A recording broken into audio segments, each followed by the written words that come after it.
Everybody, good morning. Thank you for joining me on this edition of Down to Earth. It's Friday, September 25th. I know it's the 25th because it's the day before my daughter's birthday.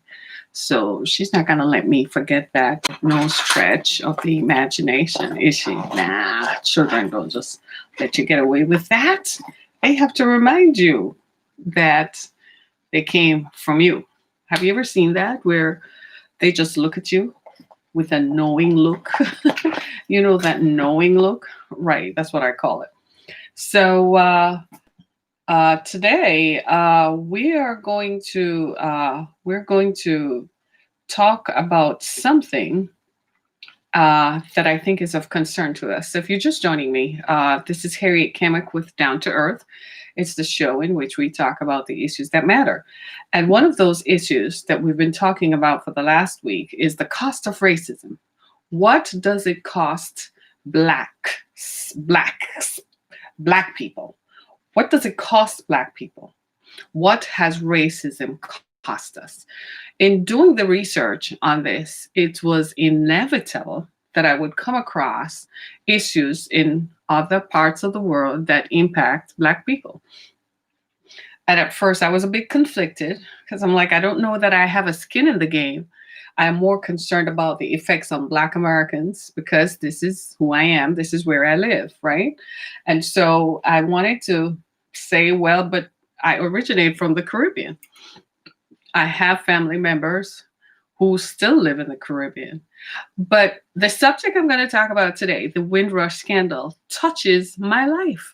And I didn't realize the extent to which it might have touched my life until I read the story a couple of days ago about Windrush. My daughter brought it to my attention during the pandemic, and but I didn't do the research on it. She mentioned it, and I was like, how cruel could that possibly be?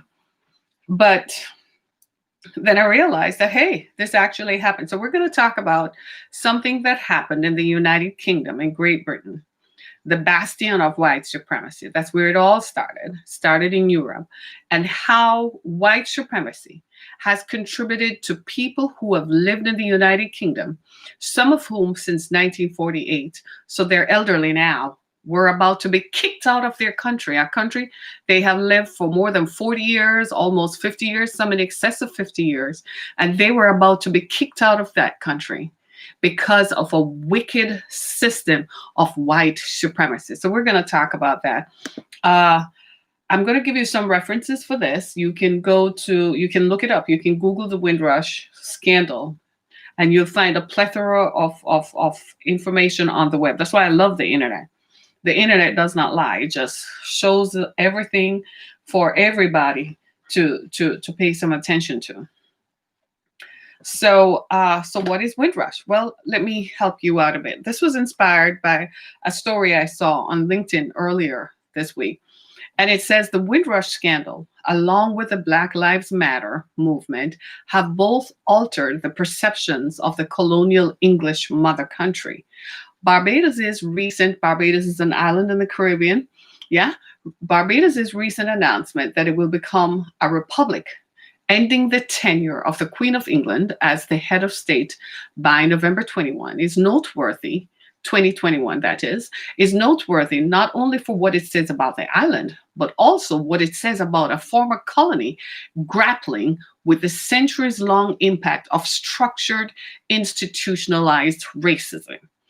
Barbados' recent announcement that it will become a republic, ending the tenure of the Queen as head of state by November 2021, is what it says about the perceptions, the changes in perception of Britain and its monarchy.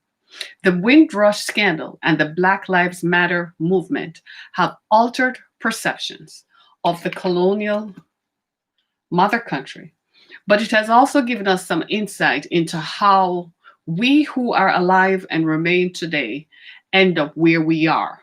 We are here because of decisions that were made hundreds of years ago by people who thought they were in power, invariably by white people who thought that they were genetically, that means they were born and made, that they were better than Black people. And so they engaged in a program of white supremacy, meaning that they were supreme. They reigned supreme over other people's lives. I kid you not. We're laughing about it now because it sounds almost ludicrous, but it is what it is. Colonial powers like America and other parts of the British Commonwealth. America is not a part of the British Commonwealth. America is a republic built on its own. Maybe that's why I like the idea of America so much. It's being built on the fact that whites are superior to blacks. Therefore, white power is what should always be in charge of blacks and be in charge of black people and be in charge of culture and determine how we govern and determine how we do things. Don't get me started. I don't want to get riled up. It's too early. It's way too early for this stuff. But that is what white supremacy is. So white supremacy then is the ideology that Britain and other European powers sat back and were collectively sipping their liquor and decided that their countries weren't making any money, so they needed to go explore. So they started looking for other lands. We hear rumors. We've been hearing rumors about people in the East. They have more spices. They have stuff we could do. So somebody came up with the idea of going to Africa and taking black people, transporting them across the Atlantic in the greatest human trafficking event in human history. The Atlantic slave trade must go down in history, not just as a slave trade, but as the greatest human trafficking event of all time. They transported people across the Atlantic into the Americas. Barbados became one of their first points because if you look at the Atlantic Ocean, right, it's closer for people to be dropped off. So they kept dropping people off all the way until they got to here, till they got to America. All the countries in the Caribbean along the way, all the way till they got to America. Then they went South America into Brazil and all the places down in South America into North America and created the greatest economy the world has ever seen, and that is the American economy. The cost of racism, therefore, is the stories, the lived experiences of people who have survived, the descendants. I am one of them.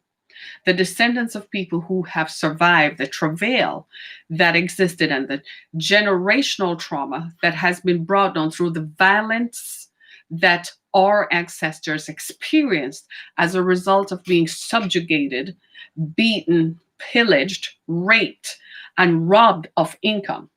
Just yesterday on our podcast, we talked with author Sean Rochester, who has identified that the cost of racism in the United States is over $70 trillion because the first 250 years of the nation's existence between the 1619 and 1865, America did not pay for labor. The cost in 1870 of slaves, human beings in the South, was $3 billion. That was the valuation placed based upon how much money was on the head of each black person on every plantation. So planters counted how many slaves they owned because that was their value. These are the facts, and these are lived experiences. So of course, white supremacy, being what it is, made sure that slave stories were not told. Black people's stories were not recorded and told because there would eventually be a reckoning. Maybe it won't be achieved in my lifetime. Maybe it's the next generation who will start, but we're starting the conversation. The conversation began the minute it started, but it's going to continue until there is a reckoning and an end to the cost of racism. So you look at, in Britain, let me give you some background. So what is Windrush? Therefore, because white power believed, that black people were inferior, they took black people to work on their properties as free labor. Okay, so what then is the Windrush generation? Well, after World War II, Britain was nothing, was leveled and decimated. In fact, the United States carried Britain for a long time after World War II in giving them loans and giving them money, just literally propping their economy up. After World War II, Britain was done. In fact, Britain sort of saw this coming. So from the early 1900s, it started to divest itself of its operations in what it called the Commonwealth. It was no longer feasible because once the Atlantic slave trade ended, Britain didn't have any way of supporting the economies of the other countries, of the countries that it owned and were territories, because it couldn't provide the resources. It couldn't pay for the resources of sending the governors to work there and sending the army out there. There was just not enough industry because now they have to pay people. Hello, it's always about the money. When labor was free, everybody was having a good time. There was enough wealth for everybody to live well. The planters on the plantations, as well as the people who were the financiers back in Britain, the people who were the financiers back in Spain, the people who were the financiers back in Portugal, the people who were the financiers back in France. France is having a problem with racism right now that you're seeing evidence by what they refer to as terrorist attacks. That's all part of the mix. Face it. It is what it is. It's just manifested in different countries in different ways. Here we have conversations around it, hoping that the conversations will convince people who are still holding on to power that it has changed. The environment has changed, and it's time to act. We don't need you to acknowledge a change. We just need you to do what you're supposed to do before we don't know what else to do. Do you see what I'm saying? So here comes Britain. It's trying to rid itself of its territories. But instead of ridding itself of its territories, it can't afford to. So it starts getting, because it can't keep them, so now it has to divest them. So after World War II, there was nothing left. The war cost Britain a lot. People died. They didn't have any industry. So to ease their labor shortages, what did they do? They again turned to the Commonwealth, free labor, and invited them to come and work. But it's kind of free labor because they were never going to pay them the equal of what they would pay a white man or a white woman. So they sent out a ship called the Windrush, the HME Windrush, to go to nations in the Caribbean to pick up people along the way and bring them to Britain. When they got to Britain, they gave them a documentation that said they arrived there legally and they could live. So the Windrush generation were the folks who were not born in Britain, but who arrived in Britain from the Caribbean between 1948 and 1971 on the HME Windrush. Well, fast forward, 1971 comes, they created the Immigration Act of 1971. And what that did was it gave the people who had come there up until that point what is called landed status. The problem is they didn't give everybody documentation to prove it. Some people were still walking around with landed resident cards. And in 2010, the British government rescinded all of that. The Home Office just got rid of all of that. The Home Office is the same thing like the Secretary of State here. So the Home Office just got rid of it all. And that was that. But here's what happened. There was a new guy in town named David Cameron. And he had a side chick. His sidekick was Theresa May. They came up with this idea of making the UK a hostile environment for illegal immigrants. We can all relate to that. Nobody wants anybody. Everybody wants to know who is in the country, what their names are, where you come from. Everybody wants to know that. That's part of the process of being a nation. But what happened with the Windrush folks is that their documentation had, most of 50,000 of them had never gotten their documentation. They had been there, some of them from 1948, 1949, 1950. They're now elderly. And all of a sudden, this hostile environment policy created by Theresa May and David Cameron said something like this. If you go to the doctor, they have to ask your immigration status. If you go to the hospital, if you go to rent somewhere, if you go to the station, go to like the police station, or if you interact with the city, they have to ask you for your citizenship status. Something that doesn't happen here in America. That's why we fight for America to remain America, right?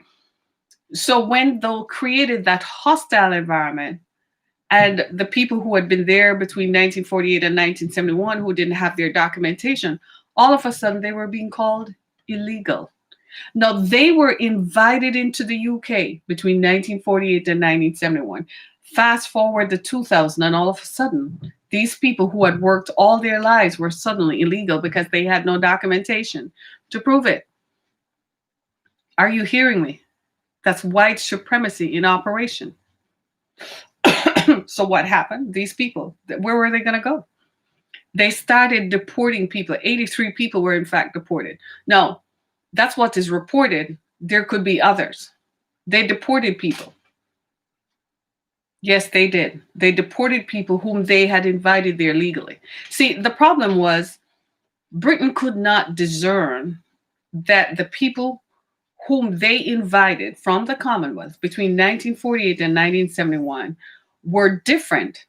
So undocumented does not mean illegal. Undocumented means I got here legally, but I don't have the documentation to prove because maybe it has expired, or you no longer recognize that piece of documentation as required as legal. Governments change policies all the time to render a whole group of people insignificant and make you irrelevant, and then say you're illegal. Governments do that all the time. Well, that's what happened to the Windrush folks. So they wanted to put people out of the country, created an uproar in the UK. The American media never focused on it because, well, they don't have any skin in the game, right? But Britain did have a problem with illegal immigration. What it did was it lumped the two together, and it was an outrage. Everybody took to media to describe it and tear it down. And Theresa May, as we know, became a good friend of Donald Trump. She admired him. Two peas in a pod. Well, she eventually resigned as British Prime Minister. She's the poster child for creating that hostile immigration environment in the UK. But look how devastating this is. This is what we reference as the cost of racism. Elderly people who had been there forever. Now, I got to have some transparency here because I'm going to be honest with you. I can't lie to you, so I'm going to tell you the truth. I have family members. I just realized from reading the story that, wait a minute, I do have family members who went to the UK. My mother's uncles, I think it's 3 of them, went to the UK, 2 of them. One is still alive, one deceased. They went between that time period of 1948 to 1971. They have been there forever. Well, I imagine maybe they were, because they did come back to visit, so they must have obtained documentation so they could come back and visit. But they did return and visit because I actually met one of them when I was a kid. And I kid you not, when you look at this, you look at the cost.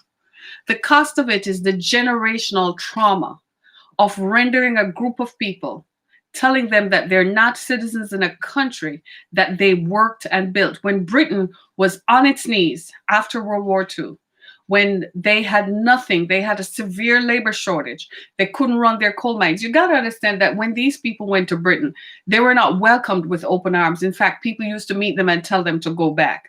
But they were doing the jobs as usual that British people white people in Britain did not want to do. They were cleaning toilets, sweeping the streets, working in sanitation, being bus drivers, cleaning the buses, cleaning out the dirty, nasty rush of humanity. But yet they were spat on and mistreated simply because of the color of their skin. Where are you coming from? Go back. I remember when I was growing up, my grandfather told me that the reason he never went was the stories that he had heard of what happened to people who got to Britain.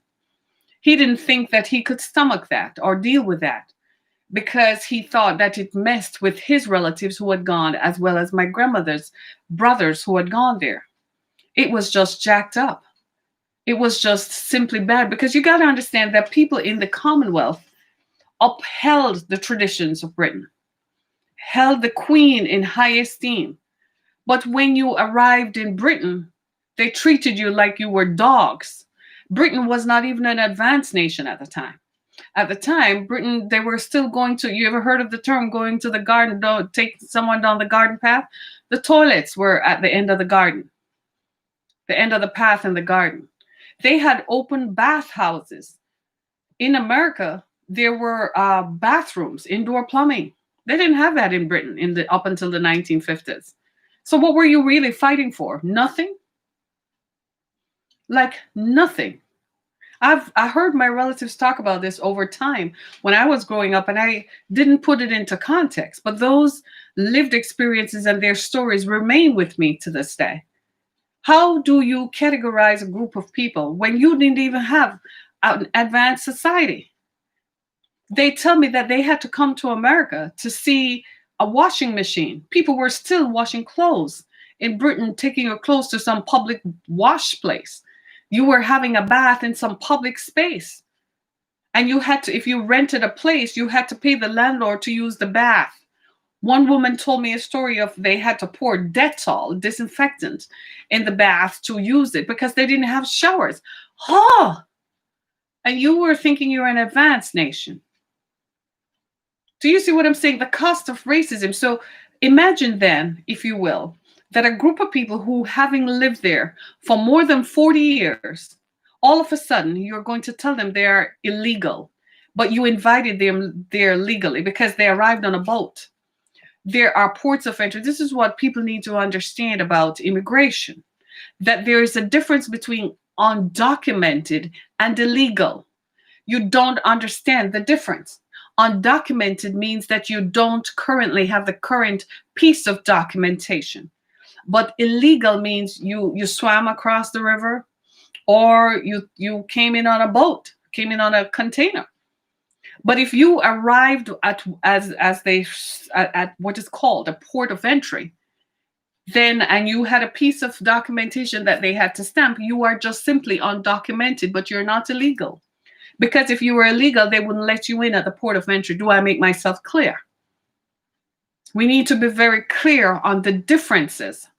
And because of white supremacy, Britain did not make itself clear. So what they did to this group of people, the Windrush folks, what they did was they said they were illegal when they really were not, when they were not.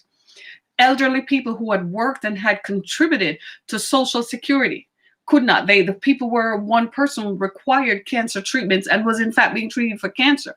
And because of these questionnaires that doctors and healthcare workers were required to complete, she could no longer access it. They died from lack of treatment. That family should sue them on their asses. This is crazy stuff. White supremacy has got to end. Do you see what I'm saying? The very ideology that you are better than someone else because of the color of your skin was wrong, is wrong, and will always be wrong. The color of your skin has nothing to do with who you are as a person. People should be viewed from the context of their humanity, not from the context of what their skin color or their eye color or their hair looks like. That is ridiculous. We might have thought that 400, 500, 600 years ago when we were uncultured and uncouth and had not the benefit of exposure. But now, with what we know about modern medicine, how the human body is the same, whether or not you are black or white, we still have the same system of cells and capillaries that inhabit us. We should adjust our thinking. This is a group of people who, to this day, their descendants are owed money because of what? The transgenerational trauma of having to watch their elderly relatives being threatened with deportation, even though they had arrived in the UK legally, more than 40, 50 years prior to. It was a scandal of epic proportions. The reason they didn't focus much on it, because at the same time when Theresa May was carrying on as British Prime Minister, they didn't talk so much about it. They talked about Brexit and made the conversation around Britain exiting the UK because they didn't want to focus on the fact that it was racism, because at the same time, there was a president in America who was doing the same thing. How would the rest of the world feel? It would unite the rest of the world of color, because then people would say, it just looks like white people everywhere just hate on people of color.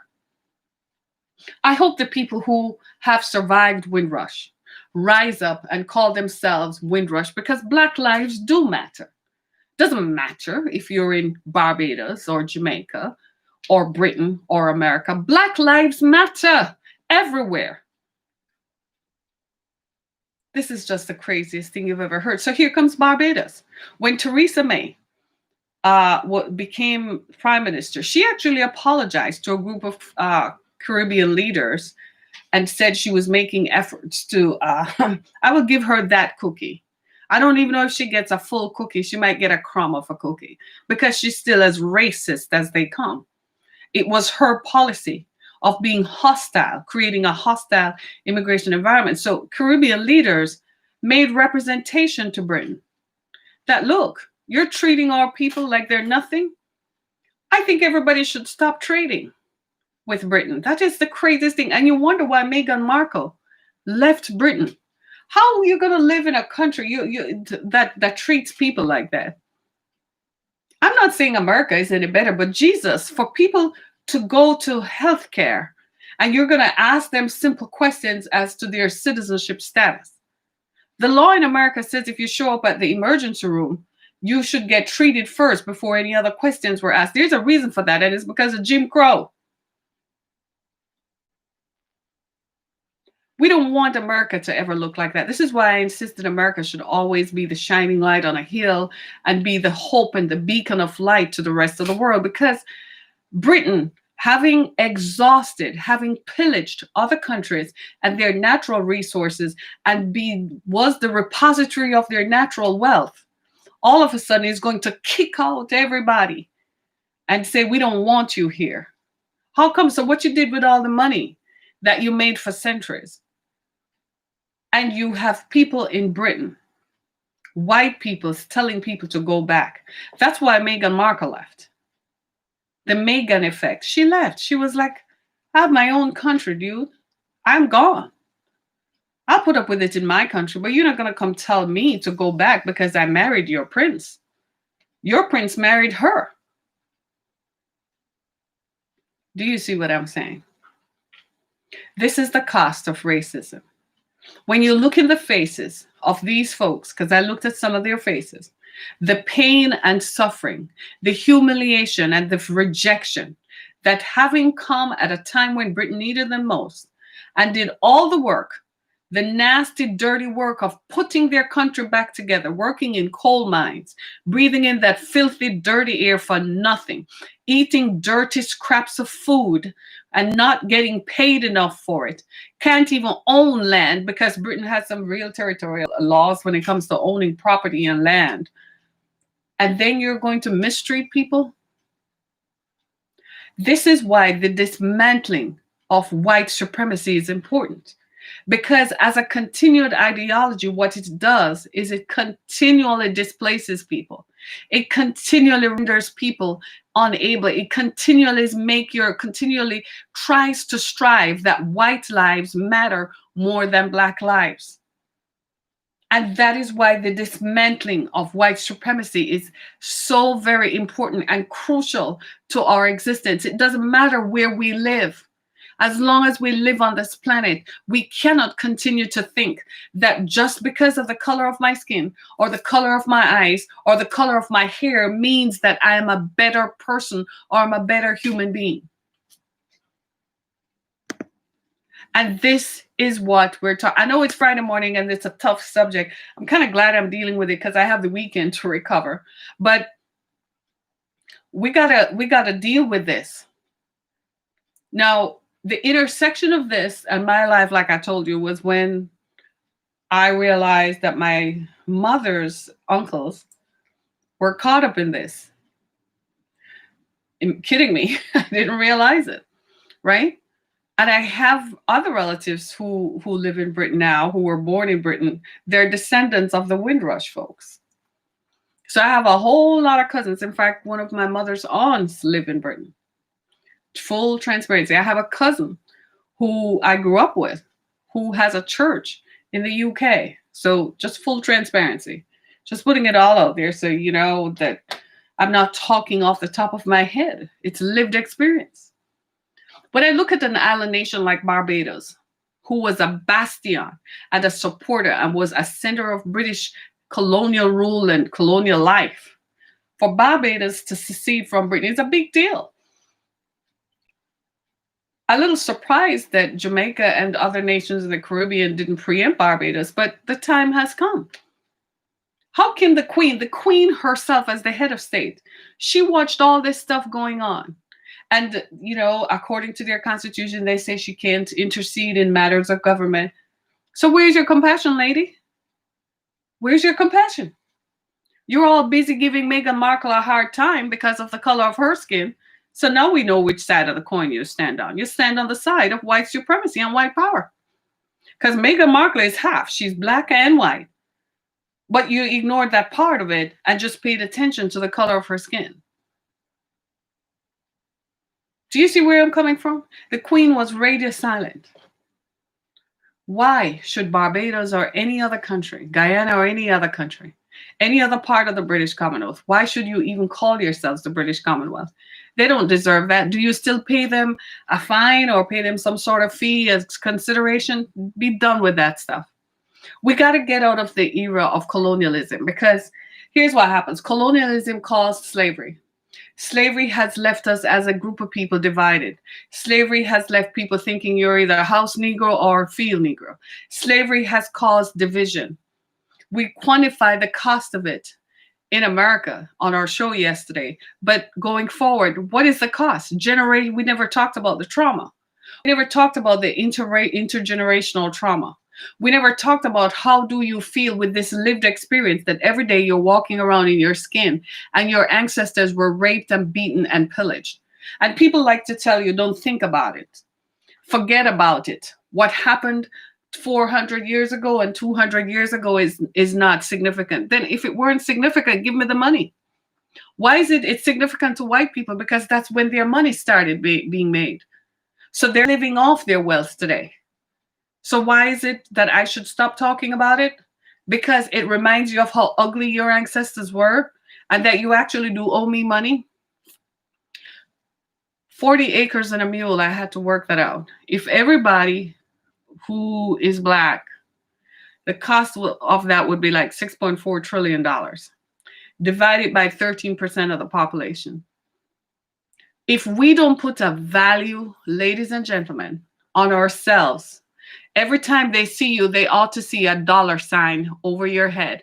They're not going to respect it until another generation comes along whose only experience and familiarity with white supremacy and systemic racism and structured institutionalized racism is only words they read in history. Until that happens, it should be paid for. We have to get to the stage where these become words that we read in history that define a period in human history that nobody is proud of. White supremacy, white power, systemic racism, structured racism, institutionalized racism. Until those become just words associated with a period in human history, nobody should get away with not paying for it. We should have funds that provide for the trauma that people suffer. The people who went to Britain on the Windrush and who lived and who had to see their very existences being questioned. How do you question the legality of a human being? Every country has border laws, yes. Every country wants to know who comes into their borders and who is there and who is not. There has to be a system that numbers the number of people who are there so you can provide goods and services, but you also know where people are coming from and who they are. Every country needs to have that. But when you had extended the invitation for people to come and they came specifically under that caveat, and then after they have lived there, you didn't provide them with any means of documentation. That was your responsibility. And then all of a sudden you want to declare them as being illegal. That's white supremacy. The problem with Britain, sometimes it's not just Britain. The problem with politicians is that they become blinded sometimes. They come up with a policy that oftentimes originate from a thought or an idea that they have or someone around them have. And as politicians, they begin to find ways to enact it for it to become policy. What happens is that they're often blinded by their own feelings and biases. We all have unconscious biases. They become blinded by that. And so what happens is they don't think it through. You come up with a policy like calling people from certain groups illegal, but you didn't think through the ramifications that could reverberate as a result. As a result of them passing this 2012 new law in Britain, it's now going to affect 3 million people from the European Union. See how they don't think things through? So, Britain, in withdrawing from the European Union, is creating a whole other debacle. 3 million people from the European Union who normally could live in Britain as long as Britain was part of the European Union now suddenly are going to find themselves uprooted. The problem is people are not living on an island. They work, they make friends in the community, they become parts of communities. They have whole lives built around where they live. Suddenly they're going to be uprooted.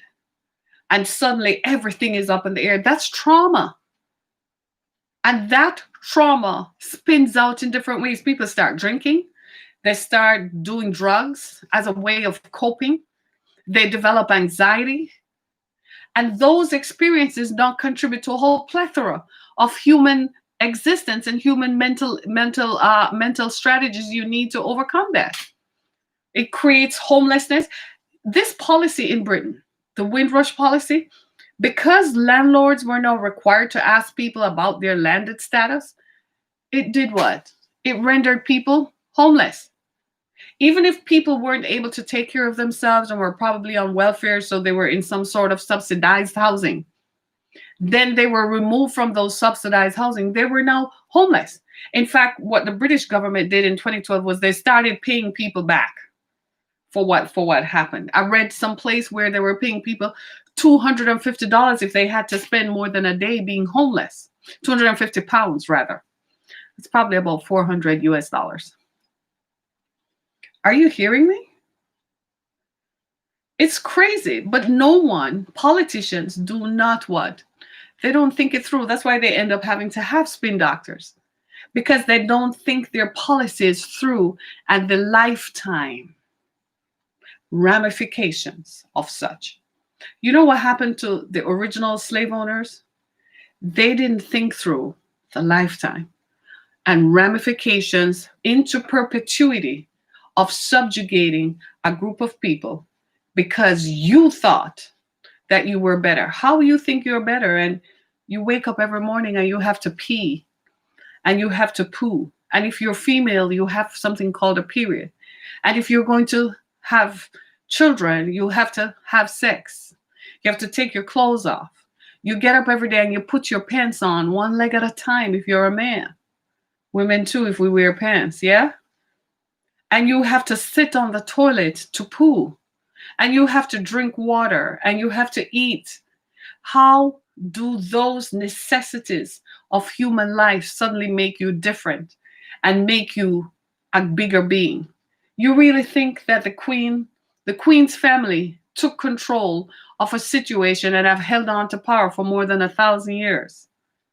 You never thought that maybe she had to go to the bathroom? That there was she has 4 children. How do you think they got here? She had to have sex with somebody.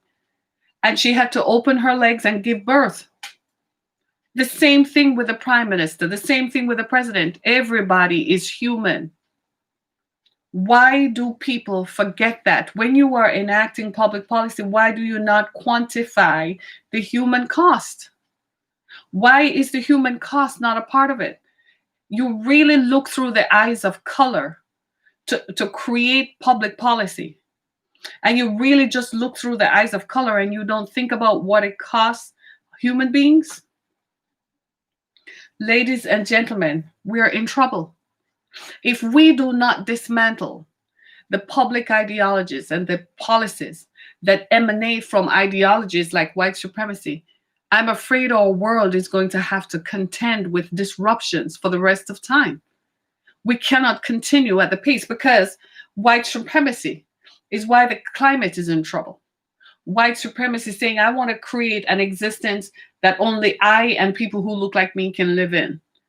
and we're going to pee on everybody else and dump our trash and dump our garbage on everybody else. White supremacy says, I'm going to give my group of people protections so that they can afford mortgages, so that they can afford to live, so that they can do better than someone else. That's white supremacy.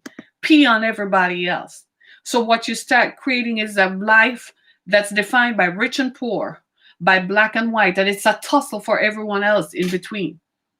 White supremacy says somebody shows up and you look at the color of their skin to appropriate onto them any kinds of protections or any kinds of activities that would enrich or empower their lives. White supremacy says that because I'm white, I'm better. So therefore, I have access to better policies, better interest rates. I can send my kids, I can live in better neighborhoods.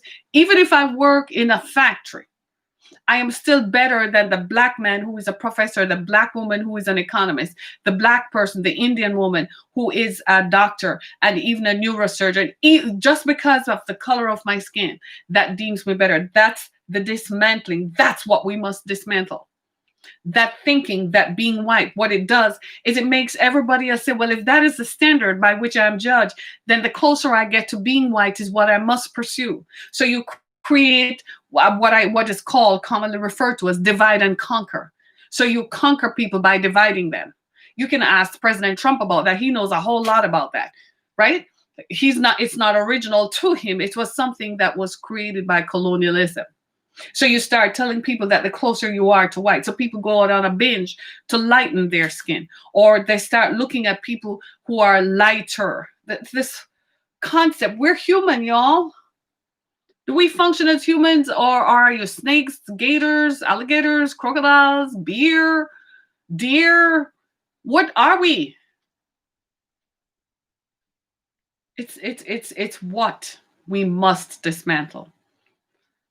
I tell you, wow, I had to reflect a bit on this because at the intersection of my life and it, because here I am in Detroit, Michigan, USA, seemingly have nothing to do with Great Britain, except that, wait a minute, I do have relatives over there.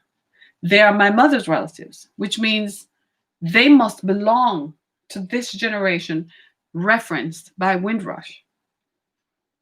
And I know that as I come from the Caribbean, that there are other people in a similar situation. So we're all looking at it and saying collectively as a group of people of color, we're all being subject to this farce of white supremacy.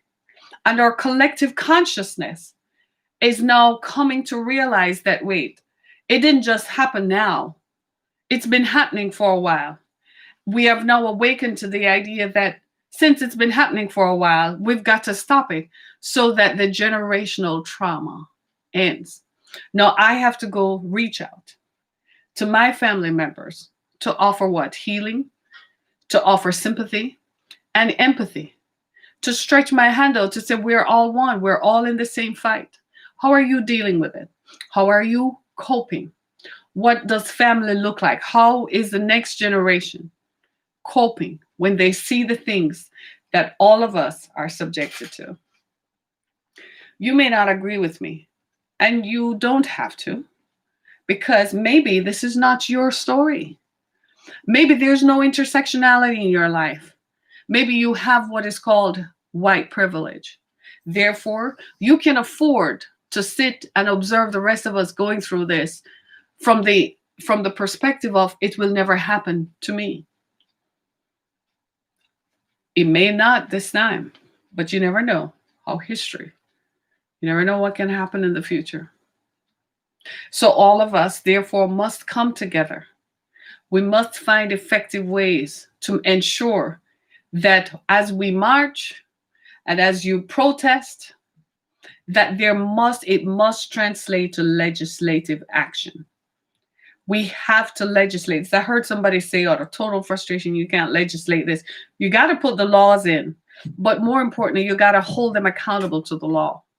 Makes no sense if they're not being held accountable to the law. Part of the problem is the laws don't favor us. We can't afford for modifications. If you want a law that says you can't shoot a black man in the streets, you can't modify that. It's a law. You can't shoot a black man in the streets, period. Don't create any conditions around it, because creating conditions around it leave the door open for instances like qualified immunity. So who shoots him? Under what circumstances? Well, if you're an officer of the law, you might have reason to suspect him. So do not create the law, then hold the law enforceable. And we have to do something about the generational trauma that is accrued right now on people who are alive, the people who are being birthed right now, who are in our wombs being birthed, and the people who are alive now, who have to live with the marches for Black Lives Matter, who have to live with the Breonna Taylor verdict, who have to live with Ahmaud Arbery jogging and being shot while jogging, the man in Central Park who was just enjoying looking at the birds, and a white woman decided to weaponize her white privilege because of institutionalized, structured, systemic racism powered up by white supremacy. We got to pay these folks back. We got to pay everybody back. We have to pay for the mental health. We have to, it's irreplaceable. Once it's gone, it's gone. We have to pay people so they can go to therapy to redevelop, rewire our brains and rethink. That's what we need to do. We need to rewire the thinking on what makes a person superior and one inferior. We got to change that. Bob Marley said it best, and I'll leave you with this. He said, until the philosophy that holds one race superior and another inferior, until you have completely disbanded that philosophy, there is always going to be strife and disagreements. So you see now what the problem is. The problem is white supremacy. Because until we eliminate that, there are going to be disagreements. Because if you come to me and tell me that you are superior to my humanity and my humanhood and my personhood, naturally I'm going to disagree. I don't see it that way. So you're going to create a body of laws to ensure and enforce your belief system into making me compliant with your wishes. That's what happened to Windrush. That's what's happening with Black Lives Matter. A body of laws created to perpetuate the ideology that one race of people is superior to another.